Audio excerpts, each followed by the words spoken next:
कि कृष्ण की प्रेम बांसुरिया सुन भई वो प्रेम दीवानी।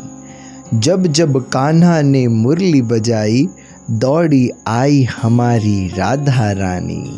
राधा के सच्चे प्रेम का यह इनाम है, कान्हा से पहले लोग लेते राधा का नाम है। कि बरसाने बरसन लागी देखो खुशियों की बौछार, कि बरसाने बरसन लागी देखो खुशियों की बौछार। देखो आ गया हमारी राधा रानी का ये राधा अष्टमी का दिव्य त्योहार। बोली राधा रानी की जय। शास्त्रों में श्री कृष्ण की प्राण प्रिय के रूप में वर्जित राधा रानी की जन्म तिथि श्री कृष्ण के जन्म के 15 दिन बाद मनाई जाती है, जिसे राधा अष्टमी कहते हैं। क्या आप जानते हैं कि राधा अष्टमी के पर्व का महत्व क्या है और इस पर्व को किस नाम से मनाया जाता है? अगर नहीं तो आइए हम आप इसकी महत्वपूर्ण जानकारी से अवगत कराते हैं।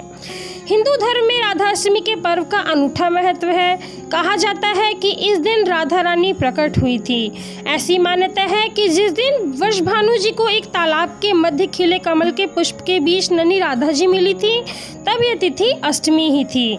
तभी से अष्टमी तिथि को राधा जयंती के रूप में मनाया जाता है। इस दिन राधा रानी के साथ श्री कृष्ण की पूजा में विशेष महत्व होता है।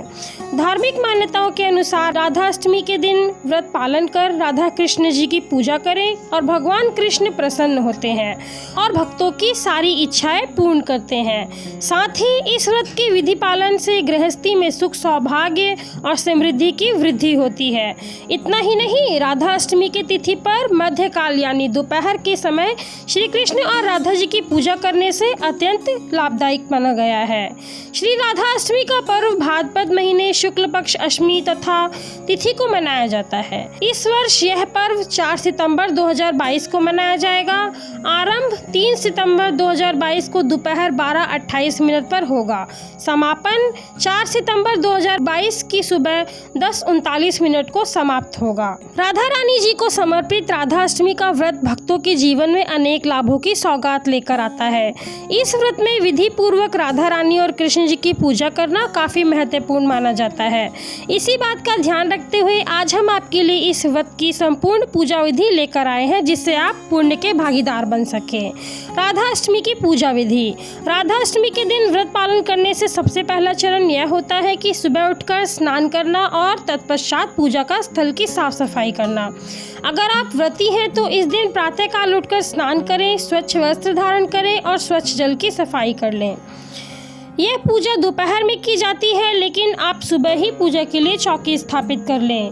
चौकी की स्थापना के लिए सबसे पहले चौक या रंगोल बनाएं। अब इस पर चौकी रखें, फिर चौकी को लाल रंग का कपड़ा बिछा दें। चौकी पर आप भगवान श्री कृष्ण और राधा रानी का चित्र स्थापित करें और इसके बाद चौकी पर अक्षत रखकर के ऊपर कलश की स्थापना करें। कलश की स्थापना के लिए आप एक कलश लें और उसके मुख पर मौली बांधें।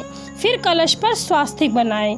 कलश में गंगा जल, हल्दी की गांठ, सुपारी, अक्षत, रोली और सिक्का डाल दें। अब कलश के मुख पर आम के पत्ते रखें। इसके ऊपर चावल से भरी एक कटोरी रखें। अब भक्तजन आम के पत्तों पर चावल से भरी कटोरी पर चंदन रोली लगाएं। इसके बाद कलश पर रखी इस कटोरी पर राधा और श्री कृष्ण की प्रतिमा विराजित करें। अगर आपके घर में लड्डू गोपाल हैं तो उनका भी श्रृंगार करें, उन्हें पूजा स्थल पर विराजित करें। साथ में गणपति जी की स्थापना करना न भूलें, क्योंकि सबसे पहले उन्हीं की पूजा की जाएगी। भगवान गणेश जी को सुपारी, पान, अक्षत, दुर्वा और पुष्प अवश्य अर्पित करें। सभी प्रतिमाओं की भगवान जी की स्थापना के बाद सभी पर गंगा जल छिड़कें और चंदन डोरी लगाकर तिलक लगाएं। इसके बाद आप भगवान जी, राधा रानी जी और कृष्ण जी को अक्षत, पुष्प, धूप, दीप, मौली समेत पूर्ण सामग्री अर्पित करें। इस दिन राधा रानी को चढ़ाया जाने वाला हर भोग काफ़ी खास होता है। इसमें दही की अरबी, पूड़ी, खीर जैसे पकवान शामिल होते हैं। भगवान गणेश जी के बिना तुलसी का दल भोग अर्पित करें। पूजा के अंतिम चरण में भगवान जी की आरती उतारें और अपनी गलतियों की क्षमा मांगें। पूजा के बाद सभी लोग प्रसाद वितरित करें और अगर आप व्रती हैं तो पूरे दिन व्रत का पालन करें। ये थी राधा अष्टमी की पूजा की संपूर्ण विधि। हम उम्मीद करते हैं कि आपको यह फलीभूत हो और राधा कृष्ण की अपार कृपा आप पर सदैव बनी रहे।